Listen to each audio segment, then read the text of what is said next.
नमस्कार मैत्रिणींनो, कशा आहात? वैशालीज किचनमध्ये आपलं स्वागत आहे. तर मी आज बनवणार आहे पाणीपुरी, जे लहान मुलापासून मोठ्यापर्यंत सर्वांना आवडणारी चटकदार पाणीपुरी. तर त्या पाणीपुरीसाठी काय साहित्य लागते ते आपण बघू. ते पुदिना चटणीसाठी लागणारं साहित्य: मूठभर पुदिना आहे, मूठभर कोथिंबीर आहे, 2-3 लसणाच्या पाकळ्या आहेत, अर्धा इंच आलं आहे, 2 मिरच्या हिरव्या आहेत आणि अर्धा चमचा जिरे आहे आणि चाट मसाला आहे. गोड चटणीसाठी लागणार आहे 7-8 बिया खजूरच्या, अर्धी वाटी चिंच आणि अर्धी वाटी गूळ, आणि ह्या दोन्हीसाठी लागणारा आहे हा चाट मसाला. तर इथे आपल्या दोन्ही चटण्या तयार झालेल्या आहेत. पुदिना चटणीमध्ये आपण आता स्वादानुसार मीठ, धना जिरा पावडर आणि चाट मसाला घालायचा.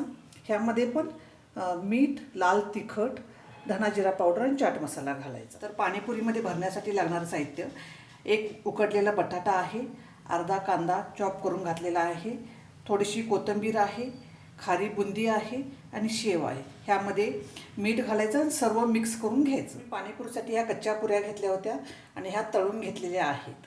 तर आपली इथं मस्त चटकदार पाणीपुरी तयार झालेली आहे. तोंडाला पाणी सुटलं असेलच बघून. तर ती कशी झाली आहे पाणीपुरी तुम्ही बघा आणि करून बघा आणि मला सांगा. माझ्या चॅनेलला लाईक करा, सबस्क्राईब करा, शेअर करा.